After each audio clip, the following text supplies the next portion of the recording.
poder hurgar un poco en lo que se vino diciendo para poder quitarnos dudas. Decía, este momento inédito nos tiene a los trabajadores y a las trabajadoras de la educación trabajando desde nuestros hogares. Siempre decimos que no es una vuelta a clase porque la escuela nunca dejó de dar clase. Estamos discutiendo cómo podría ser una vuelta a la presencialidad. Debemos transmitir desde cada uno de nuestros lugares mucha tranquilidad a nuestros compañeros y compañeras, a las familias, a los alumnos.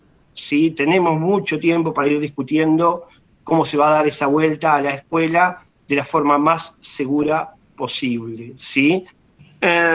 Por último, decirles que hay una disposición, una resolución que marca para toda la provincia de Buenos Aires una especie de semáforo de riesgo.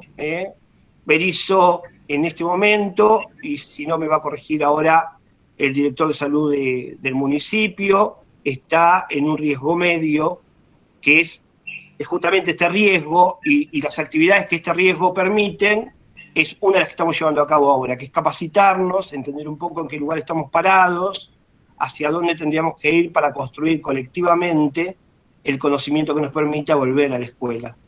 Acá, otra cosa que tiene que quedar muy claro es que la vuelta a la escuela es una construcción colectiva, no hay una decisión unilateral típica de otro ámbito del mundo del trabajo, como podría ser el trabajo privado, donde hay alguien que decide. Acá la construcción es colectiva y eso es lo que más tranquilidad debe generarnos. Así que bueno, vamos a tener a la compañera inspectora Susana Aguirre moderando este encuentro. Vamos a tener a Santiago Ramírez Borga, que es el director de salud del municipio, con el que venimos teniendo reuniones y que gentilmente se ha prestado a colaborar en una especie de capacitación. Y finalizado esto, vamos a tener un tiempo, no muy extenso, porque todos tenemos actividades, para realizar algún tipo de preguntas y empezar a apagar el fuego de las dudas que puedan estar dando vuelta. Así que, Santiago, te doy la bienvenida y el agradecimiento por parte de este comité, de esta comisión, y bueno, nos quedamos en tus manos ahora para que nos expliques más o menos por dónde viene todo esto. Bueno, muchas gracias. No sé, me escuchan bien ahí, ¿no? Les quería agradecer al Comité Mixto por convocarme para poder hacer este tipo de presentación. Un poco como recién comentabas, la idea es que tengamos información de qué está sucediendo con esta pandemia, sobre todo a nivel regional, a nivel provincial, y saber qué es lo que tenemos que hacer o qué estamos planteando cuando hablamos de una vuelta a las actividades docentes dentro de un marco de lo que veníamos realizando previamente a esta pandemia. Así que muchísimas gracias por la invitación.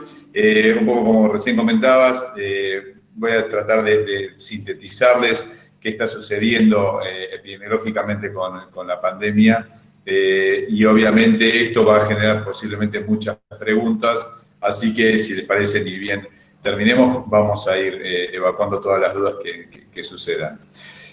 Comenzando un poco con la presentación, y como les comentaba, yo me reservé para no hablar particularmente del virus en sí, porque creo que muchas de las informaciones ya las hemos ido aprendiendo, y obviamente en la epidemiología, cuando hablamos de las características epidemiológicas, van a ver que hay características del virus que se van reflejando en los datos que se van publicando. Para que tengamos una idea de qué está sucediendo a nivel provincial, qué pasa en la provincia de Buenos Aires, tenemos que tener en cuenta los datos oficiales, los datos epidemiológicos que se van generando. Esto yo lo había charlado con la mesa de la UGD, cómo se recaba la información, porque esto siempre es un dato o es un mecanismo que mucha gente no conoce bien qué es lo que sucede.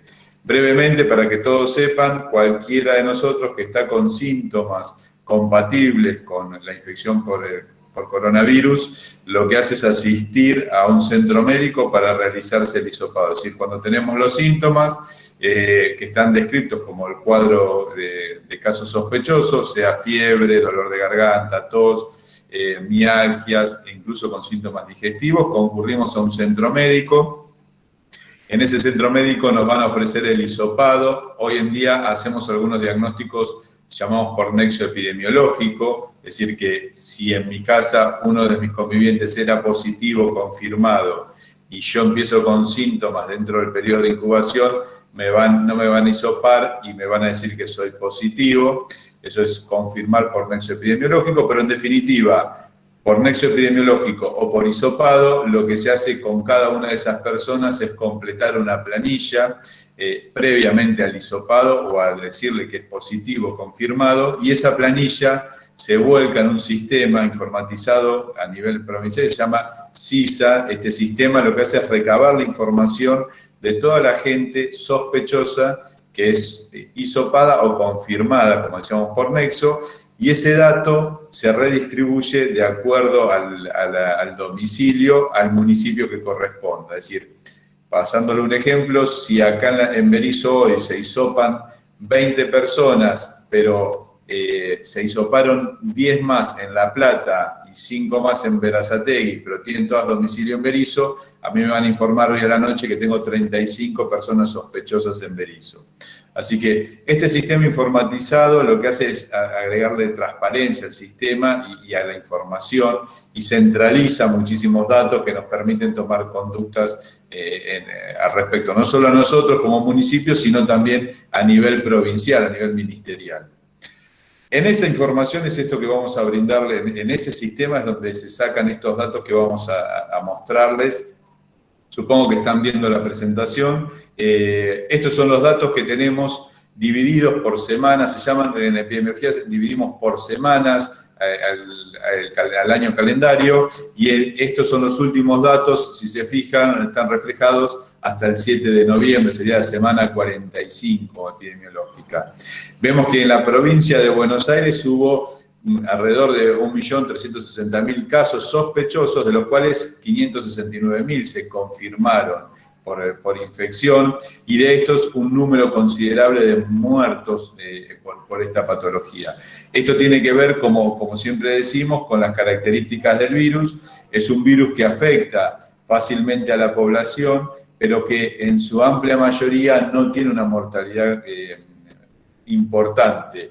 No obstante, como infecta rápidamente a la población en forma exponencial, ese es el gran miedo que todos saben, que tenemos que cuidar, que no se saturen los sistemas de salud, porque en pocos días, al crecer exponencialmente, saturan los sistemas, y sobre todo los sistemas más críticos, las unidades de terapia intensiva. Así que estos son los datos que tenemos hasta el día de hoy, y algo que no es menor, y que esto hace que se desarrollen este tipo de charlas, que se observó epidemiológicamente que a partir de la semana 37 epidemiológica hubo una tendencia en descenso del número de casos. No solo de los casos sospechosos, sino de los confirmados de COVID-19, y eso alertó, nos puso más atentos para ver si había que cambiar conductas en cuanto a los protocolos de manejo. Los protocolos que ustedes ven y que vamos a ir presentando, vamos a ir charlando, son conductas que se analizan diariamente o semanalmente, incluso mensualmente. Pueden haber cambios. Es muy dinámica la información porque es muy dinámica esta pandemia. Entonces, lo importante de todo esto es siempre entender qué es lo que está sucediendo en el momento adecuado para poder tomar las conductas que pueden ser a veces favorables y a veces desfavorables, con retrocesos de muchas de las actividades. Si pasamos lo que les comentaba recién en gráfico, fíjense lo que hablábamos recién, la cantidad de casos confirmados y casos sospechosos, es decir, aquel paciente que pensó que podía tenerlo y se acercó a hacerse el hisopado, fue creciendo rápidamente en la semana, y eso es lo que les decía, fíjense la famosa curva que siempre habla todo el mundo, cómo crecen rápidamente los casos, pero en vez de seguir creciendo paulatinamente, tenemos a partir de la semana 37 un descenso no solo de los casos confirmados, sino también de la gente con síntomas. Así que son datos que a uno lo alertan y, como decíamos, nos pone a pensar qué está pasando con el virus en nuestra zona. En la provincia de Buenos Aires, como ustedes se acuerdan, empezó esta pandemia y rápidamente afectó los centros urbanos con rápido aparición de casos, sobre todo en los barrios populares del conurbano, con un incremento rapidísimo de los casos. Bueno, esto es, a pesar de lo que veíamos recién, el cambio que sucedía en la semana 37 con el menor número de casos, también la distribución de los nuevos infectados no fue siendo la misma. Dejó de estar en los centros urbanos de gran concentración, lo que llamamos el área metropolitana de Buenos Aires, que sería el AMBA, y se empezó a distribuir para el interior de la provincia. Entonces, descendieron los casos a lo largo de las semanas, el número total de casos, y la distribución de esos nuevos casos se fue para el interior de la provincia. Fíjense que las tasas de incidencia por grupo etario también han tenido diferencias. Lo que tenemos que saber es quiénes son los que se infectan habitualmente. Si uno analiza las poblaciones, los casos confirmados de esta infección, vemos que el grupo de mayor riesgo de infección es aquel grupo activamente laboral, ¿no? El de los de 20 años a los 50. De los 20 a los 50 años encontramos el mayor grupo de infecciones con un pico entre los 30 y 40 años. 30 y 39 años está el pico de casos. Esto hace pensar también en las estrategias que uno tiene que tomar en esas poblaciones, donde tenemos que enfocar las medidas preventivas y no tanto como veíamos en otro tipo de infecciones en los grupos de los extremos de la vida. Si bien los tenemos en cuenta porque este virus, fíjense que a diferencia de otros virus respiratorios, no produce complicaciones, no hemos tenido complicaciones graves o son anecdóticas las complicaciones graves en las poblaciones pediátricas, sino que los estamos viendo obviamente en la población adulta y en la población de la tercera edad, que ahora vamos a ver otros gráficos cómo se ha movido, e incluso fíjense que obviamente la infección, las tasas específicas son mucho más altas en los extremos. Bien, y si hablamos de esto que les comentaba, la cantidad de fallecidos que tenemos por esta infección, fíjense que es un virus, como les decía, la posibilidad de que pueda generar mortalidad en un paciente joven es anecdótica, 0,1%. Fíjense que la población en edad escolar es rarísimo, que 0,1% es prácticamente nula la posibilidad de que alguien se complique en esos grupos etarios por este virus, que lo transite como un cuadro gripal o inclusive como un cuadro de resfrío común. De hecho, este virus, para que lo sepamos, es de la familia de los virus del resfrío común. Es decir, cuántas veces en el año, si pensamos en los años previos, cuántas veces nos hemos resfriado y la hemos pasado sin incluso ausentarnos de nuestro ámbito laboral. Y eso es lo que genera mucho ruido y, como todos saben, hace que nosotros en los grupos más, es decir, de menor edad, tratemos de evitar los conglomerados de gente para que no haya rápida transmisión. Sobre todo por esto que decimos, la baja sintomatología, lo poco florido del cuadro, hace que se lo menosprecie y rápidamente se pueda distribuir el virus en este tipo de población y sean vectores para aquellos grupos que pueden pasarla mucho peor. Fíjense lo que pasa en las tasas de la letalidad cuando alcanzamos los 60 años y cómo brinca rápidamente la letalidad en esta población con un pico máximo por arriba de los 70 años. Drásticamente, lo que vemos en otras infecciones respiratorias, en este virus es muy marcado. Por arriba de los 60 años, la letalidad, la mortalidad asociada es muy alta y por eso son los grupos vulnerables y el grupo etario mayor de 60 años es de los que llamamos de alto riesgo y está contemplado para las futuras estrategias, como pueden ser las estrategias de vacunación. Bueno, de esto, perdón, vuelvo para atrás, es para que fíjense cómo crece rápidamente después de los 70 años la mortalidad por arriba de los 90 años es del 40%, casi la mitad de la población que se infecte puede fallecer por este virus, así que es preocupante obviamente en este tipo de poblaciones.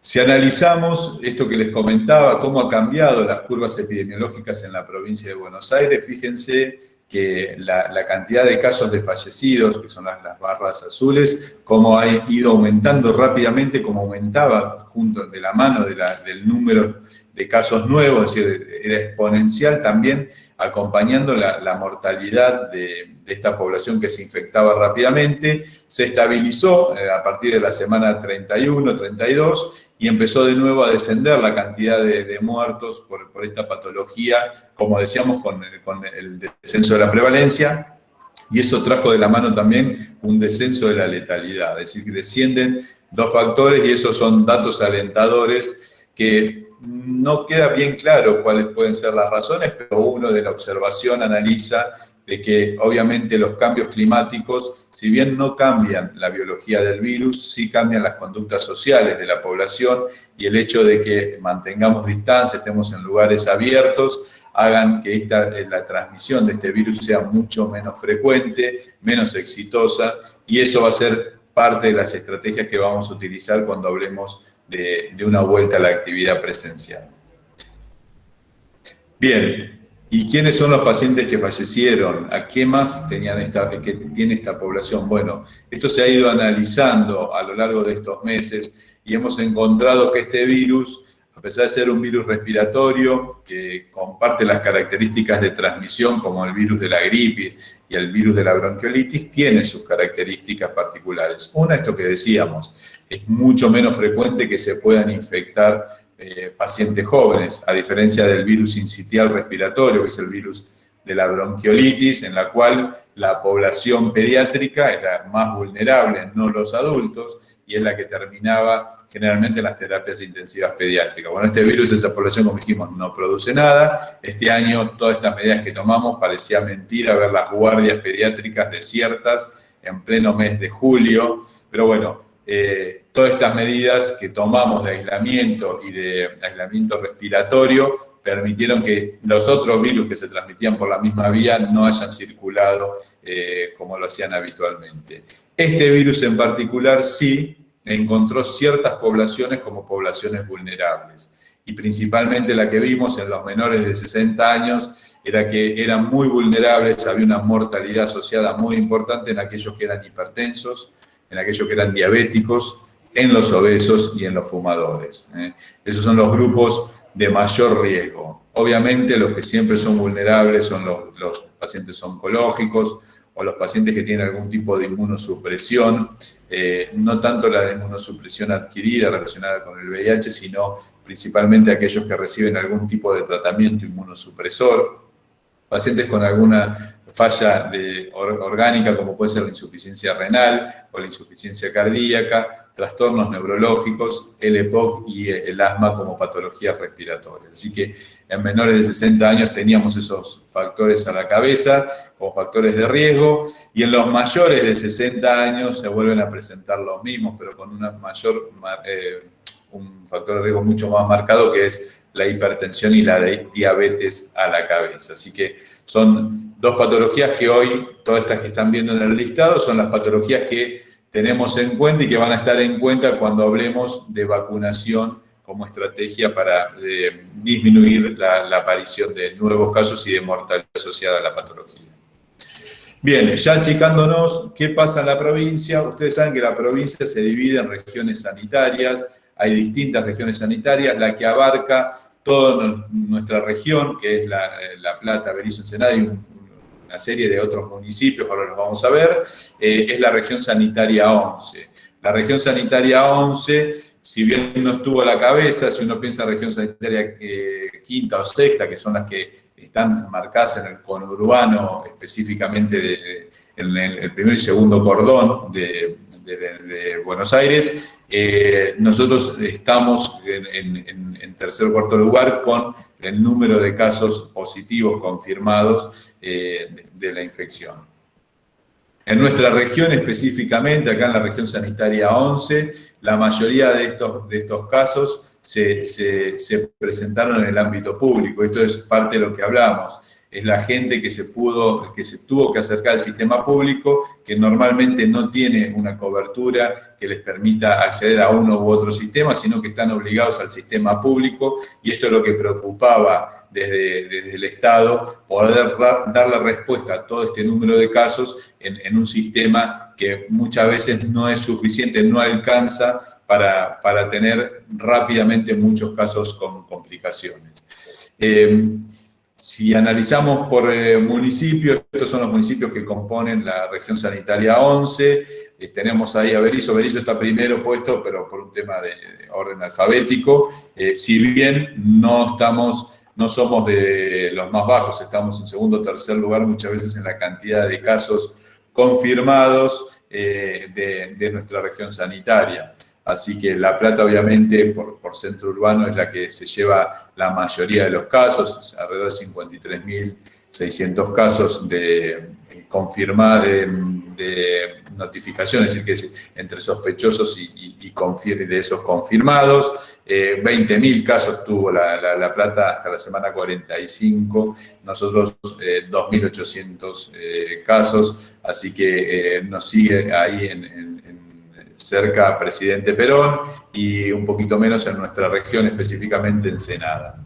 Así que este es el número oficial que tenemos de casos. ¿Y cómo se contagió toda esta población, estos 2.800 casos? ¿Cómo se vienen contagiando? Bueno, la mayoría de los contagios que se producen en nuestra región son por contagio comunitario. Si en la población general se están contagiando, no le encontramos un nexo muchas veces, por algo que obviamente ya no están los viajes desde hace varios meses, así que lo que ustedes van a ver es que la mayoría de los casos son de transmisión comunitaria, y eso es lo que alerta o nos limita a nosotros cuando tenemos que tomar algún tipo de conducta, y eso determinaba también muchas veces las fases que se encuentra cada municipio. ¿Quiénes son los que se infectan en nuestra región? Bueno, no escapamos a lo que hablábamos que pasa en la provincia de Buenos Aires. Fíjense que en nuestra región la mayoría de los casos se generan entre los 20, y si yo abarco hasta los 60 años, tengo casi el 80% de los casos. Así que entre los 20 y 60 años se generó la mayoría de las transmisiones en nuestra región, y volvemos a lo mismo, el porcentaje en los menores es muy, muy, muy bajo. La mortalidad en la región sanitaria, en todos estos municipios, volvió a ser lo mismo que hablamos. Fíjense que más del 80% se generó en los mayores de 60 años y muy, muy bajo en la población pediátrica o en la adolescencia. Lo mismo que hablábamos recién para toda la provincia, la región sanitaria tiene en los datos, en los factores de riesgo, los mismos factores de riesgo presentes para complicarse y para la mortalidad, como es la hipertensión, la diabetes. Acá adquiere mayor relevancia la insuficiencia cardíaca en nuestra región, y la obesidad está en mucho menor cuantía, pero no deja de ser algo que tengamos que menospreciar cuando analicemos poblaciones de riesgo. Bien, y específicamente en Berisso, ¿qué es lo que sucede? Bueno, Berisso lo quise poner porque esta es una placa de ayer, es el dato que se publicó anoche. Lo que veníamos viendo, y por esto les hablaba de lo dinámico que es la infección y la pandemia en realidad. Nosotros veníamos con un promedio, como veíamos, ahora lo vamos a ver en los gráficos, de 20 a 25 casos diarios, que había bajado drásticamente, y en el día de ayer encontramos que duplicamos a 40. Esto es para hoy alertarse, preocuparse. No, hoy este dato lo tenemos que ver si se mantiene a lo largo de todos los días.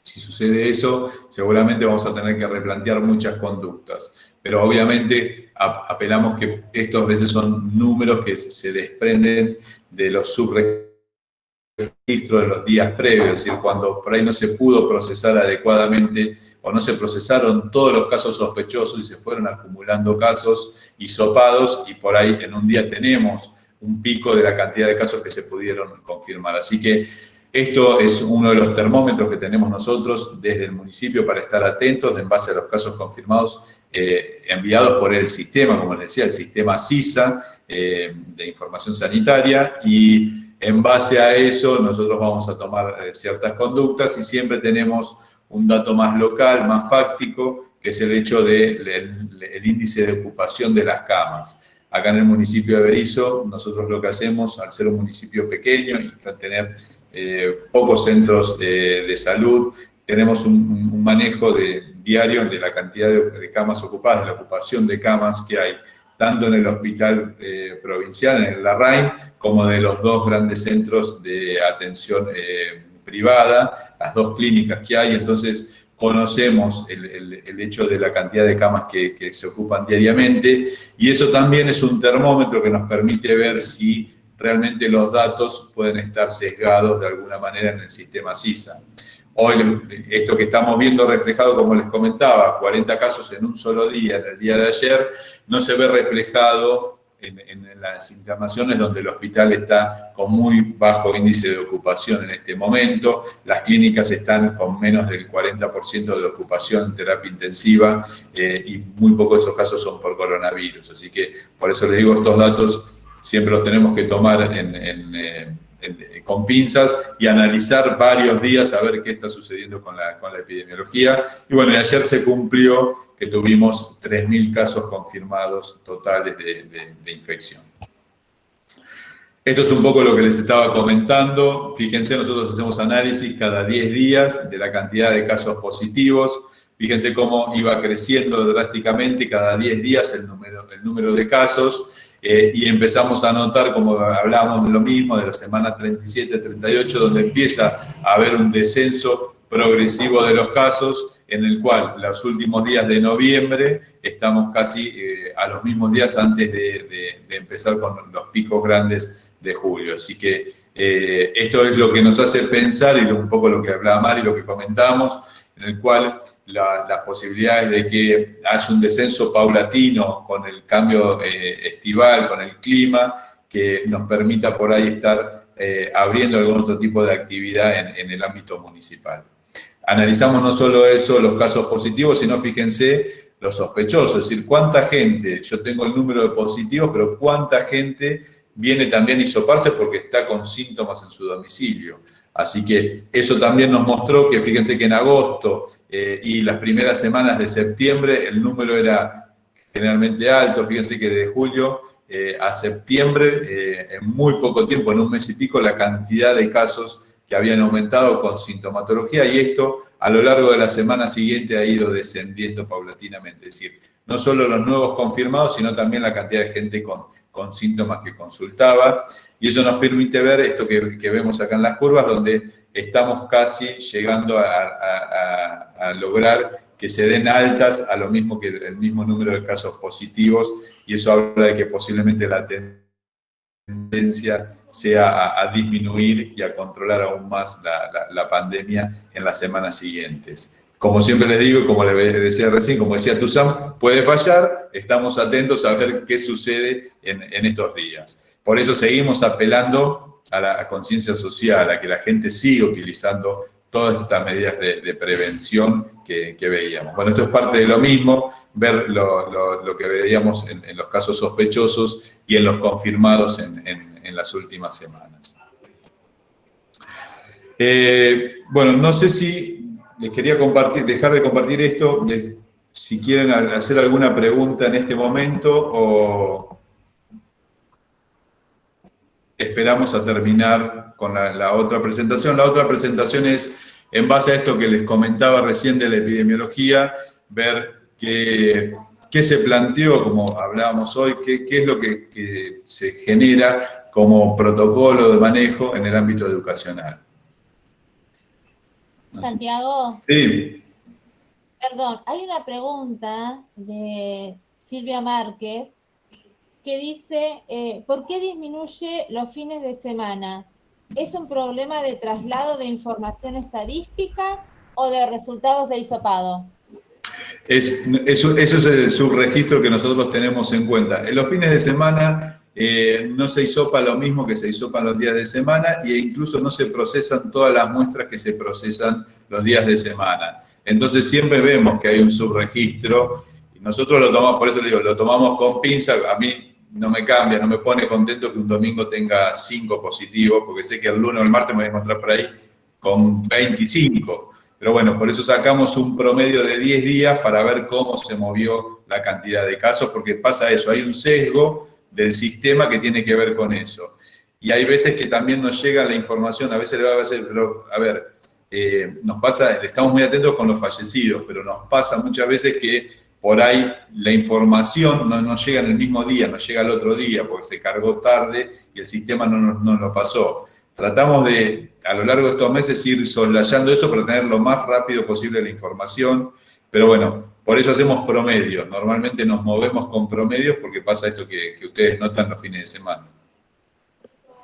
Perdón, Santiago, yo propongo, calculo que con Susana vamos a estar de acuerdo, con que termines de toda la apuesta, porque si entramos a preguntar se nos va a cortar. Así que bueno, bien, solamente eso. Y también saludar, que lo hice hoy muy, muy levemente, está con nosotros Mario Barrios, que es el jefe, el inspector jefe distrital. No quería dejar de... Bien. A ver, vamos a ver si vamos a presentar.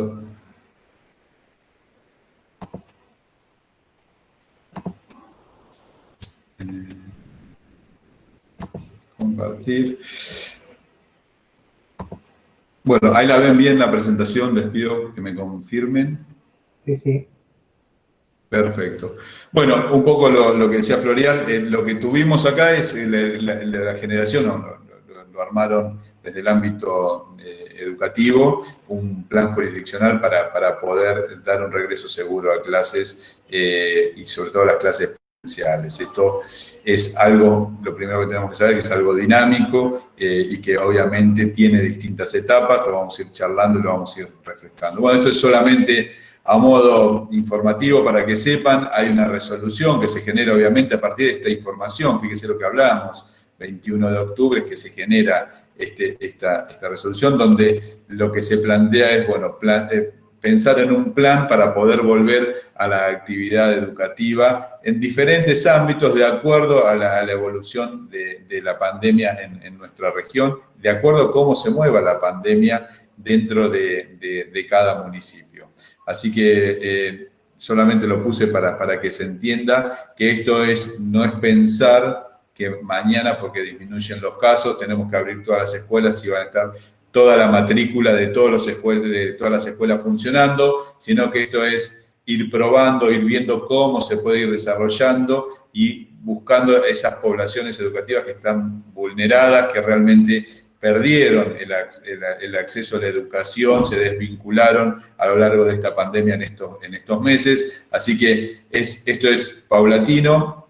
Yo les cuento lo que nos ha pasado a nosotros a lo largo de estos meses en el sistema de salud. Es un ensayo y error. Está muy bien hecho este protocolo. A título personal, lo estuve leyendo estos días y realmente es muy prolijo, está muy bien organizado, pero obviamente todos los protocolos siempre dan pautas generales y nosotros tenemos que adecuarlo a nuestro ámbito educativo, ser muy conscientes en 2 o 3 premisas. La primera premisa que quiero transmitirle, que obviamente no está puesto en los protocolos, pero que hay que saber, es que ningún protocolo es infalible, siempre puede haber fallas y por eso tenemos que estar atentos en cómo tenemos que desarrollarlo en mi ámbito. Es decir, en el ámbito de salud no es lo mismo un protocolo para el Hospital San Martín que para el Hospital Larraín. Tienen distintas problemáticas, distinta infraestructura, así que esto siempre tienen que adecuarlo a cada una de las instituciones. El segundo punto es, lo mejor que podemos hacer es protegernos adecuadamente nosotros, y si yo tengo un cargo directivo y tengo personal a cargo, lo mejor que puedo hacer, lo más inteligente, es protegerlo adecuadamente a mi personal. Y no solo protegerlo con los elementos, sino también explicarles cómo se tienen que cuidar entre ellos. Yo les cuento ejemplos que les puede llegar a pasar. El primer punto es tener los implementos adecuados. Si yo digo, no, me pongo mis anteojos y no me pongo barbijo porque total estoy un ratito con alguien al lado. No hagan eso, porque en esas circunstancias o si yo no les proveo, bueno, tengamos clase igual aunque no hayan llegado los barbijos, no lo hagan, porque eso los va a poner en dos situaciones. Una es que se puedan contagiar, y la segunda situación que les puede llegar a pasar si uno no se cuida, porque pasa, se flexibiliza, uno se cansó y se saca el barbijo, es que si el compañero con el cual yo estoy en la mañana de hoy sin síntomas, hoy a la tarde empieza con síntomas y yo estuve más de 15 minutos al lado de esa persona sin ningún tipo de protección, me transformé en contacto estrecho. Entonces, no solo se va a licenciar ese docente o ese auxiliar porque tiene síntomas, sino que me voy a tener que aislar 14 días yo. Entonces, ¿qué es lo que nos ha pasado a nosotros en el ámbito de salud? Si sirve a modo de ejemplo, es que, por ejemplo, una unidad sanitaria donde nosotros poníamos el material, primero dijimos licenciamos y no teníamos el material adecuado. Cuando tenían el material dijimos, bueno, pueden trabajar todas con su material, su máscara, su barbijo, pero al mediodía, lo que habitualmente era un hábito, juntarse en el cambio de turno y muchas almorzar en ese lugar, hizo que una de ellas tenga síntomas para que me inutilice toda la unidad sanitaria, porque todos se sacaron el barbijo en el momento que comían habitualmente y todas se transformaron en contacto estrecho. Es decir, me quedé sin personal con un sintomático en toda una unidad sanitaria por 14 días. Entonces, eso es importante que dimensionemos los cuidados que hay que tener más allá de lo que existen los protocolos.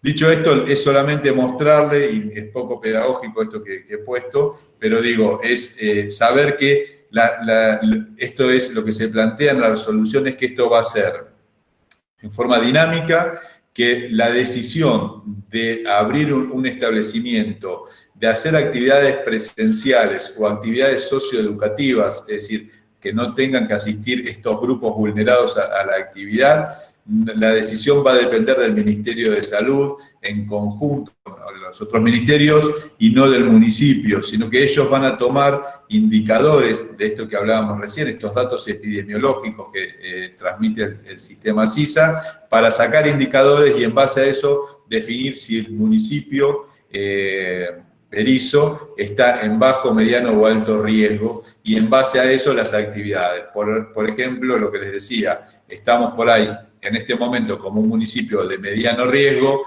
pero si esto que vimos ayer se mantiene a lo largo del tiempo, posiblemente pasemos a ser de alto riesgo y obviamente no tengamos ningún tipo de actividad en particular para desarrollar.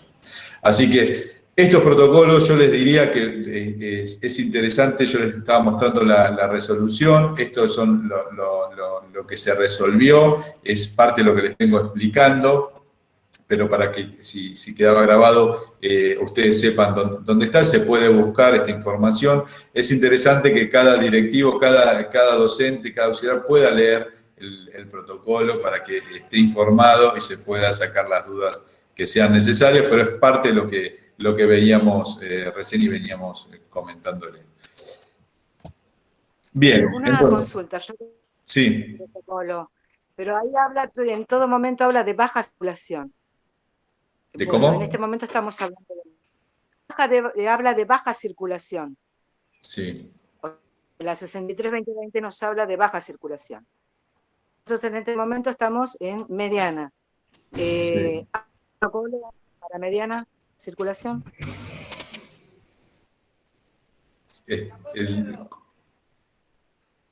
No entendí la pregunta. Me dijiste, se habla de baja, mediana y alta circulación, es decir, de riesgo.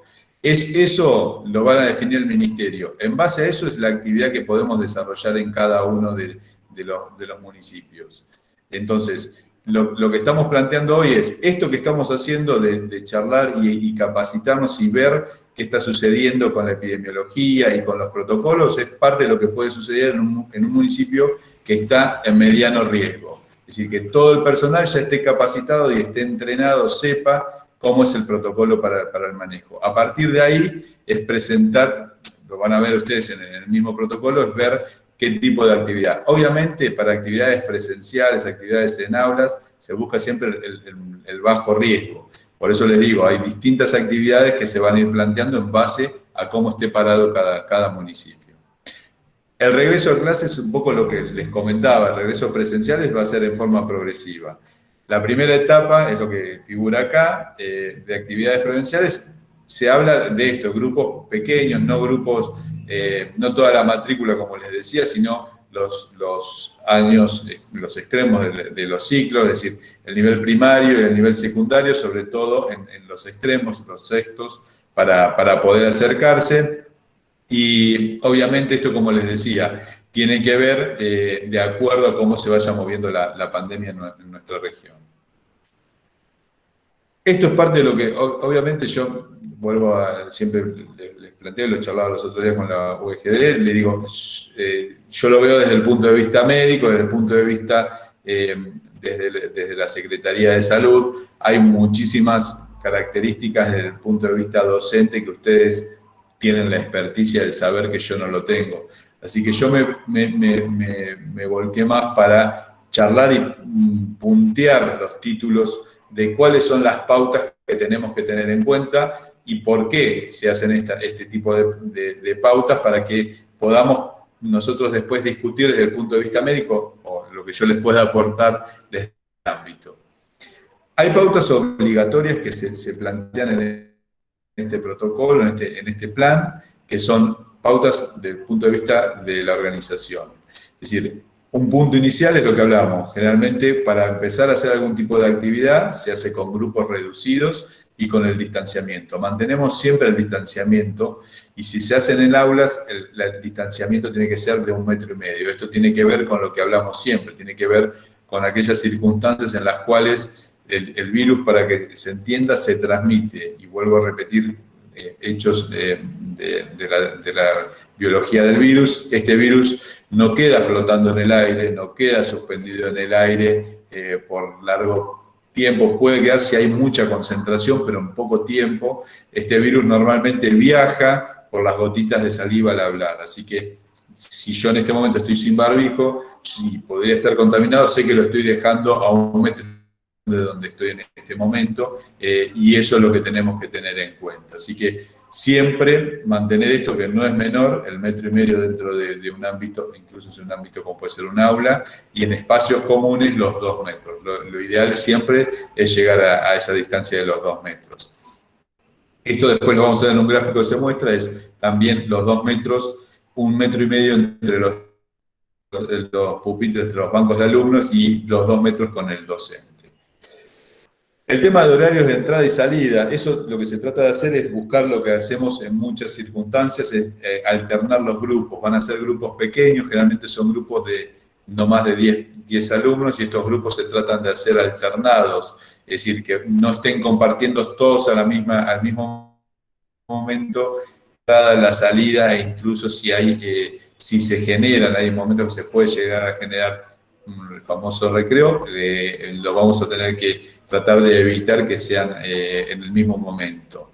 Las clases, la actividad presencial, si se dispone de esa actividad presencial, se hacen ciclos de máximo 3 horas.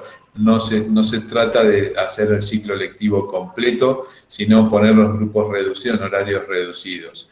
Y hacer bloques de enseñanza, lo planteamos de esa manera, con un máximo de 90 minutos. En 90 minutos se corta y se trata de hacer. La ventilación es algo que se agrega a todo esto, lo vamos a ver, no lo quiero adelantar, pero es tratar de buscar una ventilación adecuada de si estamos en ambientes cerrados. Lo que hay que minimizar al máximo son los espacios pequeños en los cuales puedan estar más de 15 minutos muchas personas. Acuérdense lo que yo les comentaba recién de contacto estrecho, esto es importante que lo tengamos presente. Lo mismo que en los tiempos de descanso y en la higiene personal, es decir, sería de buena práctica poder contar en cada uno de los ámbitos donde desarrollamos la enseñanza con algún tipo de estos productos, como puede ser el alcohol en gel o algún amonio cuaternario, para poder hacer esta higiene en el momento que se termina el bloque de enseñanza. Por supuesto que todo esto siempre se plantea dentro de las pautas obligatorias, que si se mantiene alguna actividad o se pone alguna actividad presencial, no se deje de lado la continuidad pedagógica no presencial. De las medidas de distanciamiento que se generan, es lo que le decíamos, es tratar de evitar, reducir las posibilidades de ingreso masivo al establecimiento. Este protocolo se escribió en octubre, fíjense, hoy estamos hablando de que la aplicación Cuidar posiblemente no tenga mucha utilidad como la usábamos antes, pero por los cambios que hubo del aislamiento. Pero bueno, lo que sí se pregona es hacer un triage en el ingreso como hacemos en muchos otros lugares. Es decir, controlar la temperatura de aquellos que van a ingresar al establecimiento. Esto puede ser de distintas maneras, se pueden hacer con los termómetros, lo que usamos infrarrojos, se pueden usar a veces termómetros axilares, digitales, con limpieza entre uso y uso, rigurosa para evitar cualquier tipo de contagio. Pero bueno, eso es una de las buenas prácticas que deberíamos realizar. Junto con esto, una planilla en donde obviamente ningún alumno debería ingresar con algún tipo de sintomatología. Y eso es lo que hacemos en un triage, consultar que no vengan con ningún síntoma que pueda transformar a ese alumno en un caso sospechoso. Cuando hagamos el ingreso y el retiro de estudiantes, esto para los familiares, es plantearse muchas veces que tienen que ser con turno previo para disminuir esto, el aglomerado de gente y tratar de utilizar para este tipo de reuniones espacios exteriores para disminuir este tipo de transmisión. Y siempre en cuanto a los materiales que tenemos que usar, esto hay que ser riguroso. Y esto es fundamental que lo tengamos presente. La mejor manera de evitar la transmisión de este virus es evitar que se expelan las gotitas de saliva al hablar. Por lo tanto, el tapabocas, el barbijo, tiene que estar permanentemente puesto. Esto es algo fundamental que entendamos todos. El barbijo no se puede sacar, no puede estar a media asta, con la nariz afuera, no puede bajarse para hablar más fuerte, tiene que estar permanentemente puesto. Así que eso es fundamental que lo podamos hacer nosotros como parte del equipo educativo, pero también que los alumnos estén permanentemente con ese tipo de cuidados. Se plantea para el docente, acuérdense, el virus ingresa no solo por la nariz, por la boca, sino también por los ojos, así que protección ocular. La protección ocular, ¿se puede usar los anteojos de lectura? Se puede usar, pero no es lo ideal. Esto ténganlo presente. ¿Por qué? Porque las medidas de bioseguridad para proteger los ojos se utilizan un tipo de visor o a veces son las máscaras, pero si usamos algún tipo de antiparra son las que tienen protección superior para lo que pueden ser lo que decíamos que entre por emboquillada alguna gota de saliva y protecciones laterales. Entonces, pueden ser tapabocas más una protección ocular con estas condiciones de bioseguridad, o en el caso de los docentes se plantea el tapabocas más la máscara facial que reasegura la protección del tapabocas.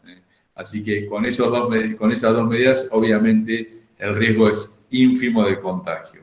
Siempre tengan presente algo, que esto va de la mano de la limpieza de las manos permanentes o cada cierto tiempo, cierto lapso. Eso lo hacemos, el virus no pasa a la piel, que quede claro, el virus no se va a transmitir. Si yo hoy toco este escritorio en el cual estoy apoyando mi máquina y posiblemente me pueda estar contaminando si estaba contaminado con el virus, pero si mientras yo estas manos no me las lleve a la cara no va a pasar nada. Entonces, termino de mi actividad de dar esta charla y seguramente agarro el alcohol en gel y me haga una limpieza adecuada de las manos.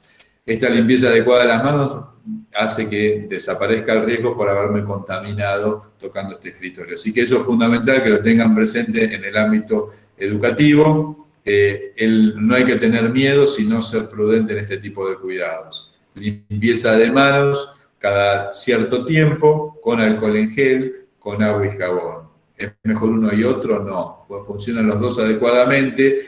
Obviamente, si yo tengo restos de tierra en las manos, necesito agua y jabón porque el alcohol en gel no va a actuar adecuadamente, pero lo habitual es que podamos utilizar este tipo de cuidados. Por supuesto, esto de hablar de agua y jabón es una medida que es fundamental en lo que es los baños, la hay que tratar de tener. No podemos estar en un ámbito educativo en el cual no tengamos agua corriente ni la infraestructura adecuada. Lo que se pregona en el baño es agua corriente, obviamente que tengamos los inodoros migitorios en condiciones, que sea reglado el ingreso de la gente que puede ir al baño y que tengamos también toallitas para secarnos una vez que nos lavamos las manos y con la toalla cerrar la canilla, tomar esos recaudos que todos sabemos que hay que aplicarlos a rajatabla en estas circunstancias. Vuelvo a los ejemplos, y esto es fundamental, se lo vuelvo a transmitir porque uno entiende que aprendemos muchas veces de los ejemplos y de los errores de los demás.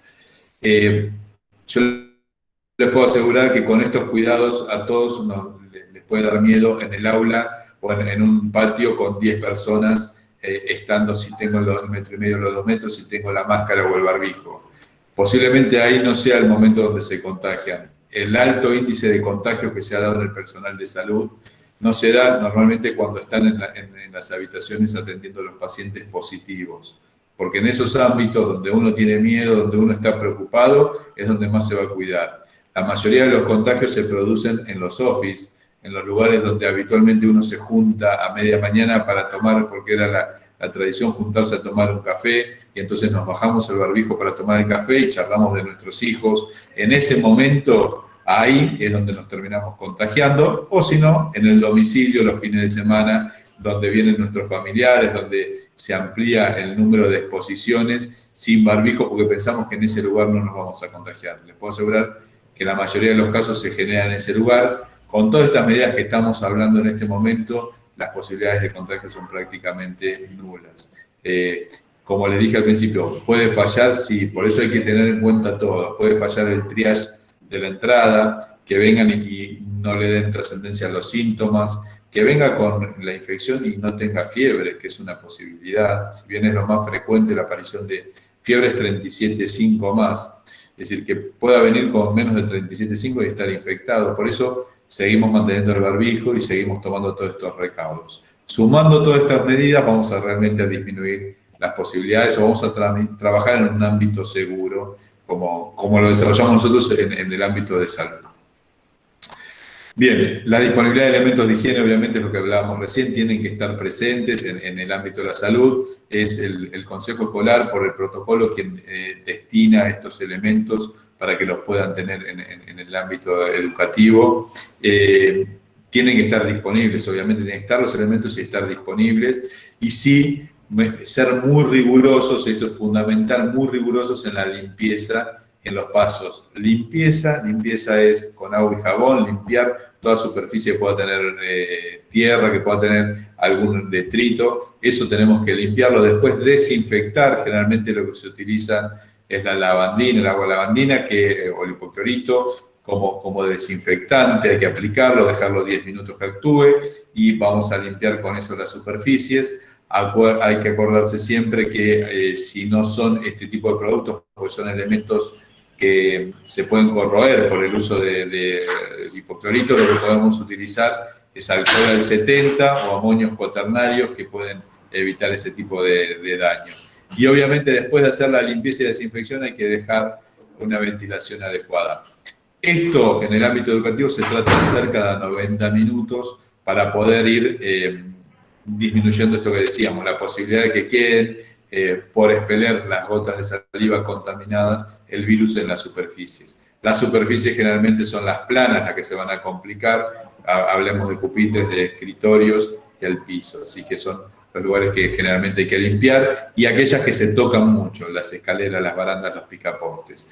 Esto es importante entonces que tengamos en cuenta que se prevé que en el ámbito educativo, si podemos, obviamente las puertas de ingreso a la institución se cierran, no quedan abiertas, pero dentro de la institución, si podemos mantener las ventanas y las puertas abiertas porque el clima nos permite, mantengamos ese tipo de conductas para que esté aireado el lugar y disminuya esta posibilidad que decíamos hoy de que queden estas gotitas concentradas en el ambiente.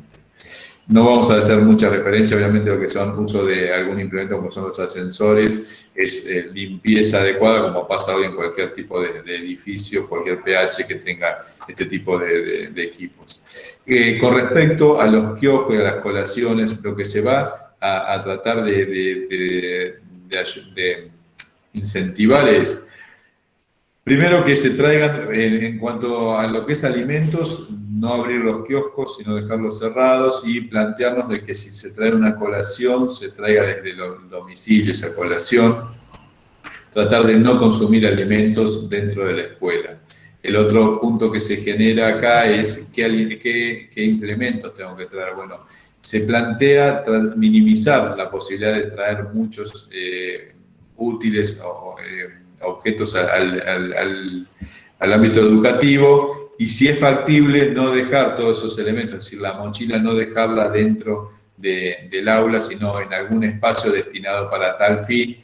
Esto lo que hace es minimizar aún más las posibilidades de que ingrese algún elemento contaminado dentro del ámbito educativo. Así que es una pauta que se puede llegar a practicar, y obviamente esto es que pienso en 2 o 3 escuelas que conozco, hay que pensar cuáles pueden ser esos lugares y cómo se puede llegar a implementar. Otros elementos, lo que decimos, es otras circunstancias se pueden generar, es que a veces las escuelas no se encuentren en las condiciones adecuadas, y entonces podamos plantearnos algún otro espacio, bueno, otro espacio educativo. Se plantea acá también que si cumplen los requerimientos básicos, sobre todo los requerimientos del espacio físico, de la ventilación, de un baño adecuado, con todos los implementos y con los servicios funcionando, uno puede plantearse algún lugar específico que sea dentro del ámbito educativo clásico para poder desarrollar este tipo de actividades. Y obviamente lo que decimos es también cuando estos grupos de estudiantes se tienen que retirar o tienen que llegar al ámbito educativo, tratar de minimizar la posibilidad de transporte público, y esto se plantea que cada ámbito tiene que generar su estrategia para poder lograr que sean generalmente alumnos que tengan la posibilidad de acercarse sin utilizar estos medios de transporte. Bueno, esto es solamente para terminar a modo de explicación lo que decíamos recién, cuando uno plantea cuáles son las etapas que podríamos hacer con actividad presencial. Como recién decían, cuando hay grupos bajos de bajo riesgo, es plantearse en números reducidos de alumnos, hacerlo con el dictado de clases de 90 minutos y 3 encuentros por semana. Es decir, normalmente tratamos de evitar, como decíamos, el ámbito o la cantidad de horas que se hacen regularmente. Y esto yo no me voy a meter mucho más porque obviamente es más institucional y pedagógico, de los que entienden son ustedes. Y esto lo mismo traía para mostrar y plantearnos estas posibilidades que hablamos. Hay distintos protocolos, me pareció interesante mostrar esquemas de cómo se pueden distribuir en ámbitos cerrados los alumnos y cómo lo tenemos que acomodar. Acuérdense que son números reducidos, no vamos a tener la matrícula habitual. Bueno, esto es un poco lo que les decía, vuelvo a lo mismo que les comentaba, era tratar de introducir el tema para poder hablar y darles todo lo que pueda desde el punto de vista médico o desde el punto de vista de la Secretaría de Salud, y que se entienda un poco cómo es el mecanismo que se plantea desde el municipio, desde el ministerio, para poder ir progresivamente entendiendo, conociendo qué pasa con la pandemia, cómo nos tenemos que mover y cómo nos vamos a tener que mover o cómo vamos a desarrollar nuestra actividad laboral en los tiempos venideros. Tengan presente que es decir, esto que está pasando hoy con el virus no va a disminuir o no va a desaparecer en enero porque aparezca la vacuna. Seguramente esto va a seguir en el año que viene y esto va a quedar con nosotros. Ojalá me equivoque en lo que estoy diciendo, pero la historia dice que todos los virus respiratorios han permanecido con nosotros. Minimizamos con la aparición de vacunas la exposición, la mortalidad, el riesgo, pero el virus va a circular. Entonces, lo que pasaba hasta el 2019, donde teníamos 2 virus que siempre eran problemáticos, que es el virus de la gripe y el virus sincitial respiratorio de la bronquiolitis, el año que viene, aparte de eso que teníamos el de resfrío común, vamos a tener esos virus más el coronavirus. Entonces, vamos a tener que tener en cuenta esto.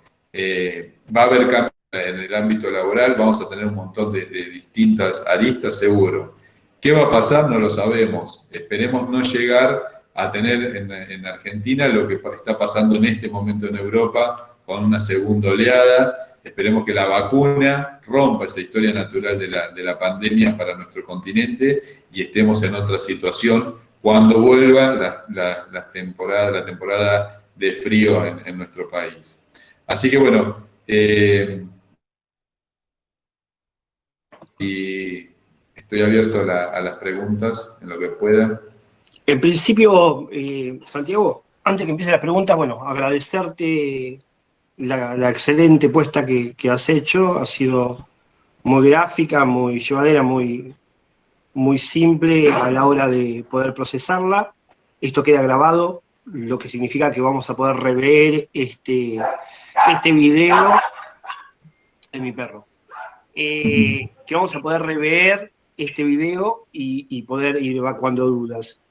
Y como director de escuela, decirles a los directores y a las directoras, que seguramente, y a los auxiliares que también están presentes, se nos deben haber abierto dos conjuntos de preguntas, ¿no? Una que Santiago puede intentar responder y otras que seguramente, como nos pasa a todos, cuando pensamos en nuestros espacios, en nuestros problemas de infraestructura, no vamos a poder zanjar en este marco con el doctor, ¿sí?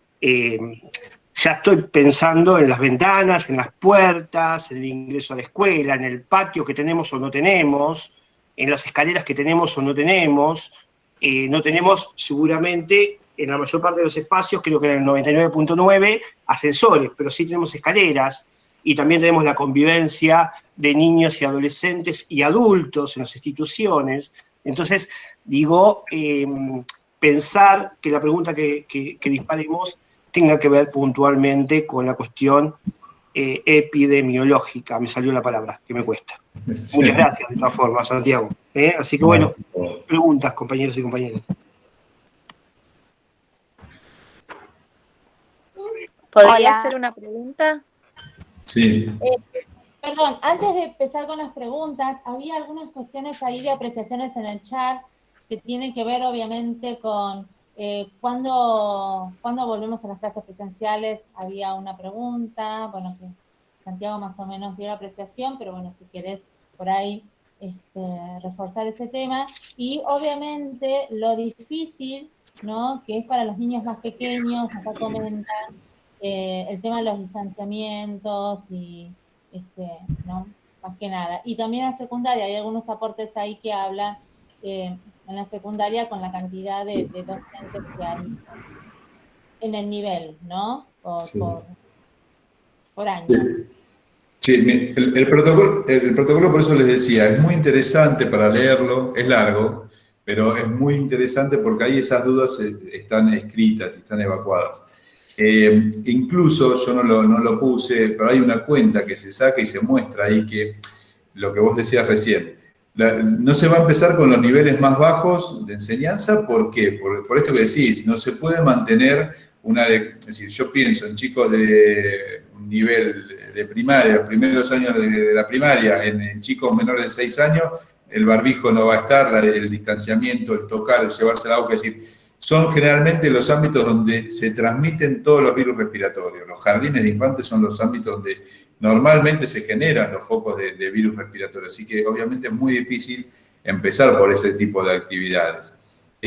Con respecto a la cantidad, la matrícula que uno, por eso decía que se va a llevar el día que se ponga la actividad de nuevo en marcha, se habla por eso de grupos muy reducidos. En el mismo protocolo, yo ya les digo, no lo puse, no quiero faltar a la verdad, está el número, es decir, cómo planteamos una escuela donde yo abra un 6º año y ahí se ve que el número entre docentes que se genera es muy, docentes, no docentes, auxiliares, y los alumnos es un grupo muy reducido de gente que vos estás movilizando en la sociedad. Está puesto ahí, por eso los invito después a verlo, lo quería buscar recién, no lo encontraba, así que el impacto es muy pequeño, no es... Uno tiene la cabeza, yo también me lo pensaba, me imaginaba todos los guardapolvos blancos acá en Berisso caminando por la Montevideo, y digo, no es eso. Es un grupo, va a quedar un grupo muy pequeño de gente que son estos grupos vulnerados, estos grupos que se desvincularon del sistema lo que se está tratando de hacer. ¿Cuándo van a volver las clases? Y no lo sabemos, es muy dinámico esto que yo les digo. El protocolo plantea que en un riesgo medio, nosotros, o cuando uno va a plantear una actividad presencial, que no sean socioeducativas, tendríamos que entrenarnos en una semana y en una semana siguiente tendríamos que estar en actividad. Bueno, yo creo que hay que sentarse ahora. Esto que les digo, ayer fue una pauta de alarma, veamos a ver qué pasa esta semana, veamos dónde nos deja el ministerio parado, si nos pone en riesgo medio, nos pasa a riesgo alto, nos va a bajar después a riesgo bajo. Bueno, yo creo que tiene que ver con eso. Uno ve este año como un año más complicado para arrancar, pero bueno, es momento que empecemos a plantear este tipo de estrategias. Bien. Sí, Perdón, para mejor organización, vayan pidiendo la palabra por el chat, por favor. Así van abriendo los micrófonos. Una de las personas que pidió la palabra es Laura Cecilia. Hola, ¿qué tal? Hola, sí, soy Laura Romaño de Suteba, lo que pasa es que aparece con ese nombre. ¿Me escuchan? ¿Se escucha bien? Se escucha muy bajito, Laura. Ay, a ver, No, Laura. debo de subir. ¿Ahí se escucha mejor? Quisiera hacerle una pregunta al doctor. Sí. Yo soy auxiliar de la escuela 8. A mí me quedó una duda con respecto a dentro de las aulas en la limpieza de las superficies. Con alcohol al 70, por ejemplo, sillas y mesas, ¿cada cuánto tendría que hacer esa limpieza?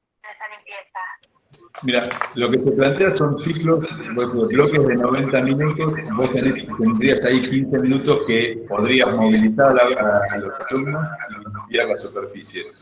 Así que serían en esos 15 minutos, cada 90 minutos quedaría la limpieza. Y obviamente cuando se retiran del establecimiento se vuelve a limpiar.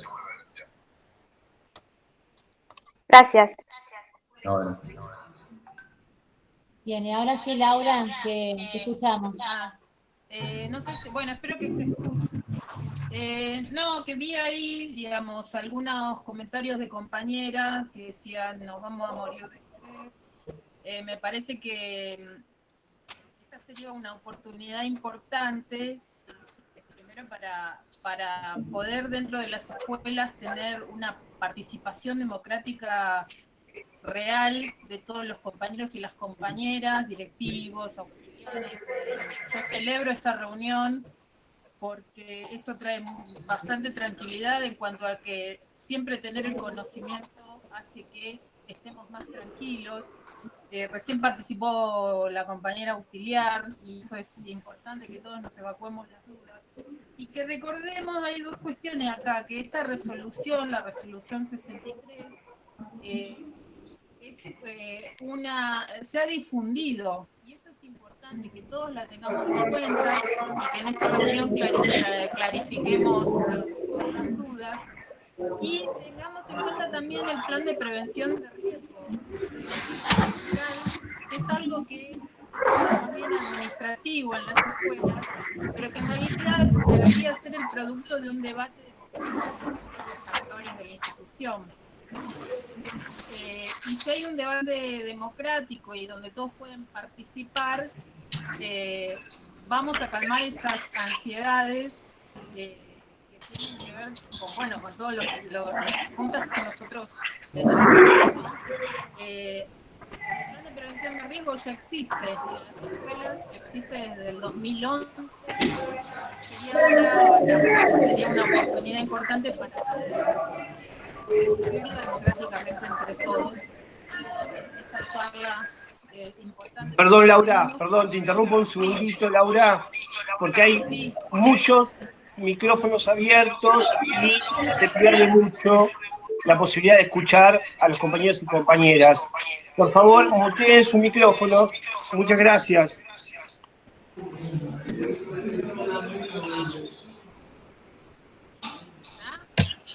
¿Se escucha? Yo escucho el micrófono de alguien, pero no sé quién.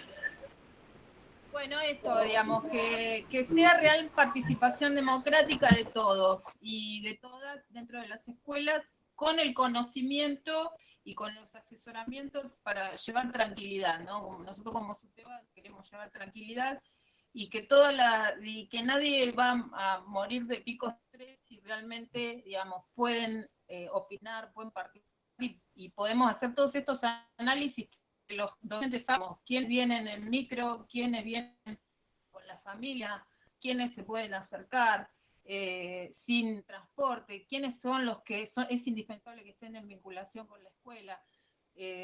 Todo eso lo sabemos los docentes, lo sabemos hacer bien y lo podemos volcar en un plan debatido entre todos y en articulación con el municipio, con los inspectores e inspectoras. Así que bueno, digo, porque si no empiezan se empieza como a hacer una bola de miedo y no, tampoco está bueno. Bueno, eso, gracias. Gracias. Hay una pregunta que se repitió más arriba también con respecto a la toma de temperatura, ¿no? ¿Quién la suministraría, quién la afectaría? Bueno, Santiago, te dejo por ahí a vos. Sí. Mira, el tema del control de temperatura, eso lo tiene que decidir cada institución, quien lo hace. Les cuento lo que nosotros hemos hecho, por ejemplo, en el ámbito del hospital. En el ámbito del hospital, la gente de seguridad que estaba siempre en el ingreso al hospital, pusimos un escritorio, una barrera física para que la gente no se sienta que no puede entrar, sino que entre, pero que tenga que frenar para que le hagamos algunas preguntas. Se volcaban esas preguntas en base a si tenía algún síntoma, por qué venía al hospital, y ahí la gente de seguridad se brindó para poder tomar la temperatura. Después nos encontramos con que no alcanzaba con eso, entonces se cambian los roles. Esto es importante que cada equipo de trabajo decidan entre ustedes cómo lo van a hacer. Nosotros, para que ustedes se den una idea, en el hospital teníamos a veces haciendo preguntas y tomando temperatura a la residente de psicología, a la de seguridad, por ahí a una enfermera. Es decir, iban cambiando los roles que teníamos que cumplir para darle operatividad al sistema de salud. Esto yo creo que es un ejemplo que también hay que entender que estas situaciones, por lo menos en un comienzo, no son situaciones habituales y que cada uno tiene que desestructurarse en ese sentido y plantear en una reunión de equipo cómo podemos hacer para que funcione adecuadamente, porque el que está controlando la temperatura está protegiendo al resto del equipo, es decir, está evitando que pueda ingresar alguien con síntomas a la institución y cuidar a todos los demás. Entonces, eso es algo que se lo tienen que, yo creo que organizar ustedes. No está explícito, por lo menos no lo encontré yo, quiénes son los que tienen que tomar la temperatura. Normalmente lo tienen que plantear y es lindo poder hablarlo y programarlo. Algo que aprendimos de la pandemia fue que podemos trabajar y podemos cambiar los roles y podemos ser más solidarios entre nosotros. Y eso está muy bueno. En ese sentido, nosotros en el ámbito de salud nos sirvió muchísimo poder aprender eso. Aprender estos métodos de comunicación como son las plataformas, que hace un año atrás ni las usábamos. Bueno, fíjense. Bueno, esto también, el repensarnos en la actividad laboral nuestra, fue fundamental y eso da calidad en el servicio que brindamos. Entonces, nosotros en el hospital, hoy teníamos, como les decía, un residente de psicología tomando la temperatura por ahí, en un rato libre, mientras no estaba haciendo su actividad asistencial, y el traumatólogo, en vez de poner un yeso, como no había urgencias, estaba hisopando algo que era impensado, que un traumatólogo, un cirujano, esté poniendo un hisopo en la nariz a una persona preguntándole si tenía fiebre y tos. Entonces, esas son cosas que nos ha enseñado la pandemia y que brindó que la gente pueda tener esa calidad en la atención. Gracias Santiago. Totalmente de acuerdo, comparto tus palabras ahí de la solidaridad. Laura Luchetti pide la palabra. Sí, yo pido la palabra y me voy a poner en abogado del diablo en esto, porque entiendo lo de la solidaridad, entiendo lo del trabajo en equipo, pero también entiendo que los docentes y los auxiliares tenemos leyes que nos amparan y que nos dan cierto alcance, obligaciones y derechos en nuestro trabajo. ¿Qué pasa si nadie quiere tomar la temperatura? Son 3 preguntas, así que no me corten, por favor. Primero, ¿qué pasa si nadie quiere tomar la temperatura? ¿De dónde saco yo dinero para comprar un termómetro digital? Porque yo soy una escuela pública, ¿me van a suministrar a mí un termómetro para que el ingreso a la escuela? ¿No sería el municipio, provincia, nación, salud, de donde sea, el encargado? Ya que nosotros colaboramos y colaboramos todo el año desde el 16 de marzo. No soy sindicalista, soy directora de escuela y tengo estas preguntas. Lo digo porque no voy a entrar en discusión, quiero respuestas nada El más. problema es que seas sindicalista, che. Ya lo sé, compañero Floreal, pero bueno, no viene por ese lado, nunca se los plantea a ustedes. ¿Qué pasa con todas esas cosas? ¿No sería nación, provincia o salud el encargado de ir a tomar la temperatura a los alumnos, alumnas, a las familias que ingresan? ¿Por qué la escuela siempre termina siendo el lugar que resuelve todo? Más allá de la solidaridad, pues yo estoy segura de que si yo pido, o cualquiera de las compañeras o compañeros directivos piden, tenemos una fila larguísima, pero me parece que tenemos que pensar en estas cosas, que la gente se puede negar, que la gente tiene miedo. Y la tercera pregunta tiene que ver con el transporte público.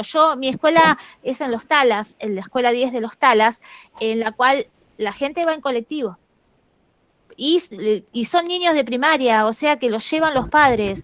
Entonces, todas esas cuestiones, yo necesito que ustedes por ahí me ayuden a pensarlas, porque mis maestras esperan que yo les dé una respuesta con respecto a esto, y a veces yo no la tengo, y este es mi momento de preguntar, ¿no? Seguro. No, mira, Laura, te cuento, a ver, te voy diciendo hasta donde yo sé. El tema de los implementos de temperatura para tomar el ingreso, el alcohol, la máscara, los barbijos, te los tienen que proveer por el protocolo, es el consejo escolar. Ellos tienen que entregarte todos esos implementos. Vos no tenés que comprar nada ni con la cooperativa, nada. Esto tendría que venir desde ese lado. La otra realidad es quién toma la temperatura, es lo que te decía. Nosotros desde el ámbito de salud no estamos para ese tipo de actividad, aunque quisiera. No lo tengo, porque lo mismo que te pasa a vos, nos pasa a nosotros en el ámbito de salud. Es decir, esto es así, nosotros lo que llamamos bioseguridad, es una forma de trabajo de cómo desarrollar tu actividad para hacer una actividad segura. Pasa en todos lados, es decir, el del corralón o el de la delegación, que tiene que salir arriba del camión para repartir la basura, tiene que ir con una bota adecuada, con una ropa adecuada. Bueno, esto es parte de lo mismo. Nosotros en salud tenemos lo mismo. Esto es parte de lo que van a tener que cambiar o que se plantea como una estrategia, que obviamente la podés llevar a cabo o no, eso depende de cada uno. Es una estrategia para asegurarse que uno pueda trabajar lo más seguro posible. Por eso, no, es lo que te volví a decir lo mismo. Yo soy el primero que te voy a decir, si vos no tenés barbijo, no abras la escuela. ¿Entendés? Si vos no tenés máscara, no lo hagas. Porque ¿sabés qué? Yo te digo, abrí la escuela. Yo digo, bueno, en 2 días la tenés que cerrar porque están todos infectados, porque uno que se infectó a todos. Eso es lo que hay que entender. Acá hay que tener todos los implementos para poder abrir. Es capacitación para perder el miedo, por esto que te decía, porque también hay que tener en cuenta esta otra realidad. La capacitación nos hace perder el miedo, la información nos va a hacer perder el miedo. Y vuelvo a esto, a la experiencia que hemos aprendido en todo este año, de donde el riesgo de contagio no está en esos lugares donde no va a estar posiblemente en la puerta el que le tome la temperatura. No va a estar en el aula si vos tenés el barbijo y la máscara. Va a estar seguramente en el otro ámbito que te digo, en la cocina, en el ámbito, en el cambio de horario. Entonces, esos son los lugares más peligrosos, lo que hemos aprendido en todos estos meses. Así que eso es fundamental. Y lo que te decía, y el tema del transporte, lo que vos decís es lógico. Está programado que los transportes, es decir, para aquellos que tienen que utilizar el medio de transporte, se les va a habilitar, no van a tener prohibición de circular. Lo que vos decís es verdad, se trata de minimizar la posibilidad de utilizar un transporte público. Y otra realidad, también tenés que ver, y eso lo hemos charlado, que se puede a veces en esta primera etapa donde vos decís, bueno, voy a abrir con un grupo reducido, por ahí tu escuela no es la ideal. ¿Me entendés? Y por ahí vos decís, bueno, yo no tengo chicos que hayan perdido el ciclo lectivo y por ahí sí en otro ámbito, en otro lugar, y no es la escuela tuya la que se abra. ¿Entendés? Y se puede abrir otra. Eso obviamente yo no entiendo mucho más de lo que te puedo contar, lo que uno vio y lo que uno interpreta de este tipo de manejo. Es decir, repensar también este tipo de estructuras. Implementos te los tienen que dar, los tenés que exigir y tienen que estar. Nosotros, ya te digo, inclusive a mí me preocupaba eso porque desde acá, desde la Secretaría de Salud, digo, bueno, si yo tengo que asistir, vos pensás que tenemos que asistir a nuestros centros de atención sobre los centros primarios, vos tenés ahí cerca el consultorio periférico nuestro, es decir, todos esos lugares yo le tengo que a ese personal que yo estoy mandando ahí, que es en el ámbito de salud, les tengo que dar todos los equipos adecuados, si no lo tengo que cerrar. Entonces, me preocupaba también decir, bueno, ¿dónde están estos implementos? Y lo busqué y está puesto ahí en el protocolo claramente quiénes le tienen que proveer a cada uno de ustedes los materiales. Así que en ese sentido lo planteo. El tema de la toma de temperatura les conté en lo que hacemos nosotros como ejemplo, pero es como decís, lo tienen que decidir y tienen que ver cómo lo van a hacer. Es una medida más de protección, de cuidado que uno puede tener.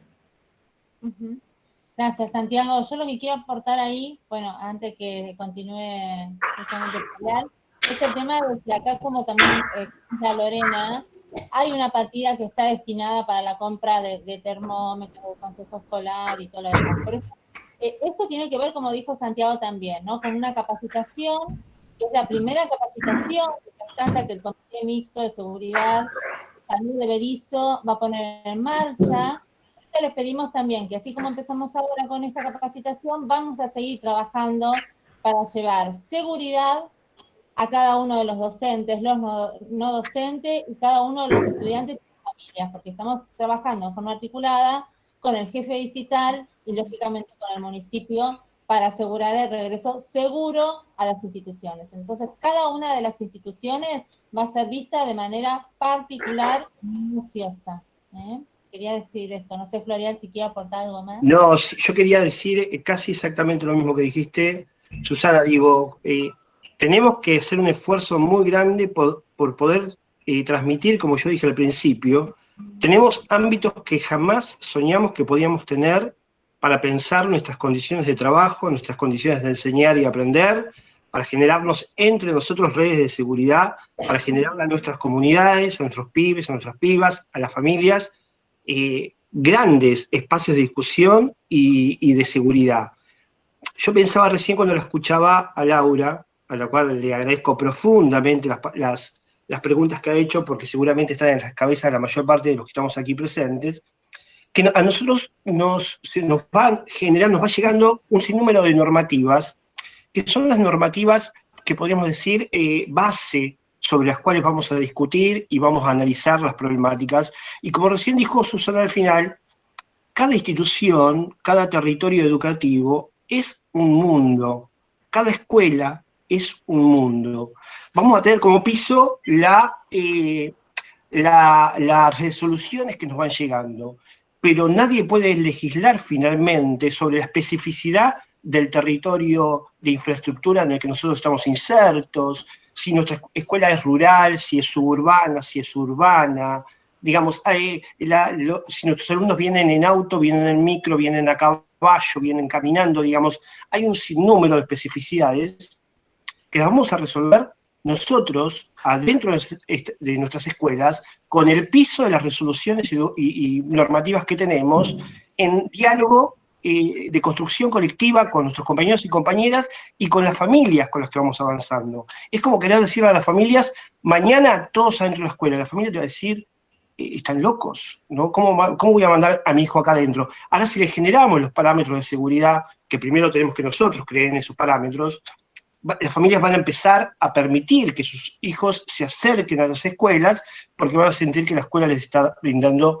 un ámbito seguro. Seguridad que tiene que ser para todos, para todas, para las familias, para los trabajadores, docentes, no docentes, digamos, tenemos que empezar a la gimnasia de trabajar con mucha seriedad, pero con mucha seguridad, con mucha lectura, decía recién el doctor, hay que leer el plan jurisdiccional, hay que leerlo en varias etapas, hay que leer las resoluciones, digamos, el trabajo es arduo, pero es un trabajo y de mucho tiempo, por eso yo entiendo que todo el mundo se está preguntando, ¿y la semana que viene qué? ¿Y la otra qué? Y después hay una cuestión que es esencial, que nosotros siempre discutimos, desde los ámbitos gremiales, y es la pertinencia del momento, del ciclo, ¿no es cierto? No es lo mismo estar discutiendo esto en febrero, cuando tenemos un año por delante, que estar dándonos esta discusión, porque hay que encontrarle la lógica a la discusión de la vuelta presencial a la escuela, en el marco de un momento en el que los que tenemos experiencia sabemos que estamos cerrando el año, no abriéndolo. Entonces, mucha tranquilidad, confianza de que los que estamos en lugares de discusión vamos a representar lo que piensan los compañeros y las compañeras en la escuela. No se van a tomar decisiones en las que todos ustedes sientan que no fueron consultados, que no fueron tenidos en cuenta, digamos. Esto me parece que es un momento también histórico en la posibilidad de la construcción colectiva y nada. Yo quería decir solamente eso para que si alguien quiere seguir preguntando, lo pueda hacer.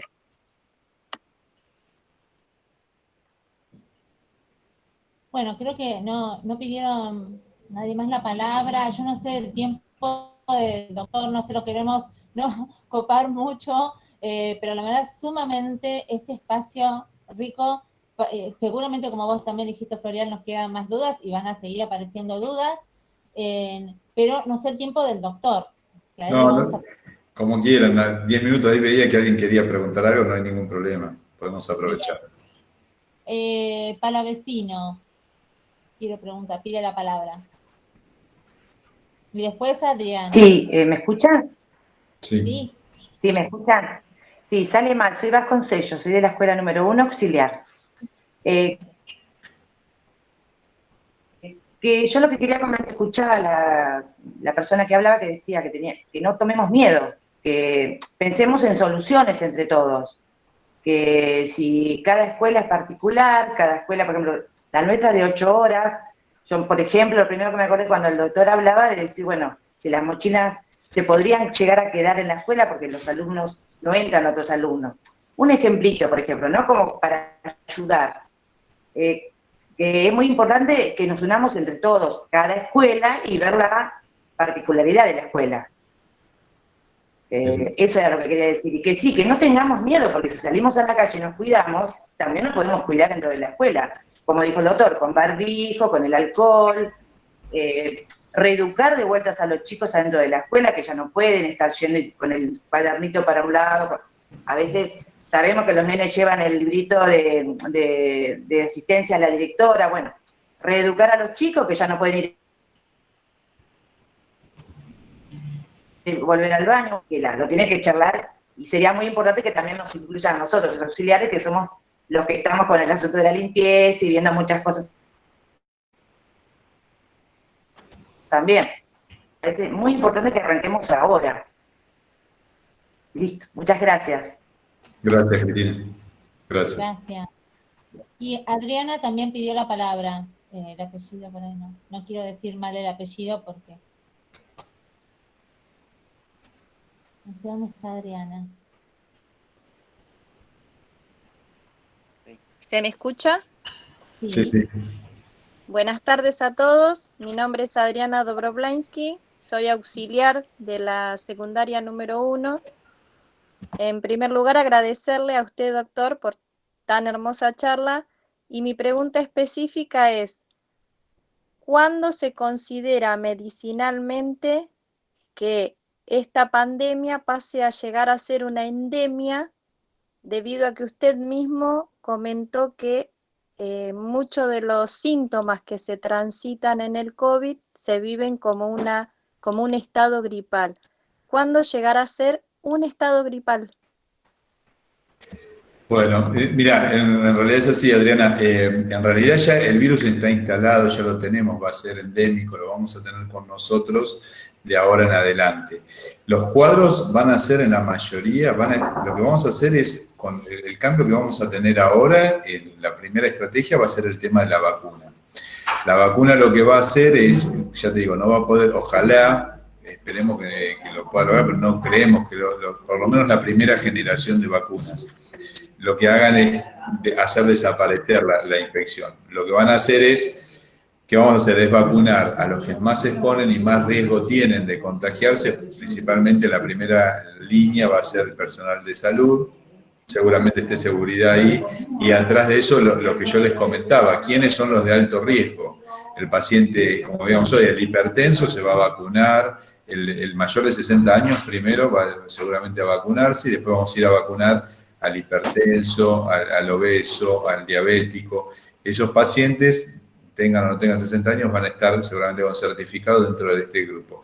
Cuando hagamos la campaña que se prevé que sea a gran escala, es una logística muy importante, incluso no lo sabemos, pero hasta puede ser que se contemplen en ámbitos educativos para vacunar, no lo sabemos, ¿no? Pero digo, va a haber que hacer una campaña muy grande para poder vacunar rápidamente mucha población. Ahí lo que vamos a hacer es disminuir, y esto voy a lo que me decías vos, seguramente es que disminuya rápidamente la cantidad de casos graves. Entonces deje de haber neumonías, de haber pacientes graves, porque esos pacientes que se complicaban van a estar protegidos por la vacuna. Entonces, lo que vamos a tener es lo que pasa en el 80% de la población restante, que es un cuadro, a veces de dolor muscular, como vos decías, un cuadro gripal. Claro. O como la pasan los más jóvenes, que por ahí dicen, me dolió un poco la garganta y estuvo un día frío, fiebre, y bueno, y fue eso. La idea es que estos meses que vienen ahora, a partir de diciembre, sea cual sea la vacuna que tengamos, vamos a ir por esa línea, para disminuir las complicaciones, es decir, que haya complicaciones por este tipo de virus. Bueno, muchas gracias. De nada. Bueno, si no hay más preguntas, doctor, antes de darle el cierre también a Florial, la palabra de Florial antes de pasarle a él, le dejo los saludos de nuestro querido jefe distrital, Mario Barrios, que se tuvo que retirar para ir a otra reunión también urgente, y también bueno, queda pendiente también otro encuentro, ya tomamos la palabra para otro espacio. Muchas gracias, doctor. Perfecto. Bueno, gracias a ustedes. Gracias a Bueno, ustedes. no, Santiago, agradecerte profundamente. Te convocamos porque nos quedaron 2 niveles sin poder hacer esta capacitación. Aprendimos hoy también que hubo compañeros y compañeras que por la cantidad de personas que estamos ingresando en esta plataforma no pudieron ingresar. Se ve que hay un tope en 100 o 101 personas. Vamos aprendiendo, pedimos disculpas. Decirles que nos quedó inicial y superior, que no nos olvidamos de ellos, sino que focalizamos sobre todo en aquellos que seguramente van a hacer su posible retorno más cercanamente. Estamos hablando de primaria, seguramente 6º grado, secundaria, seguramente 6º año.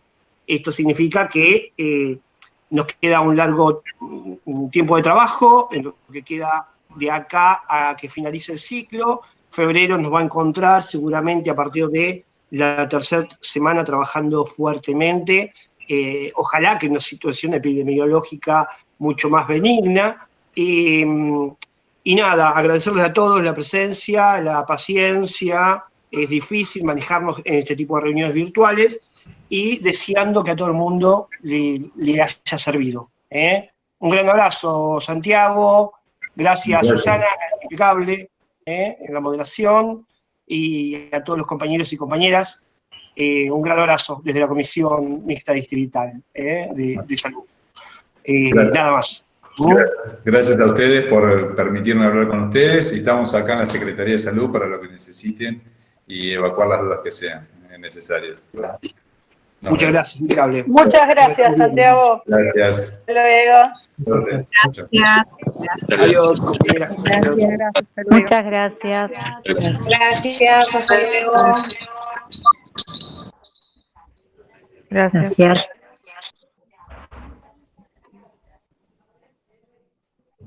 Gracias, Susana, impecable.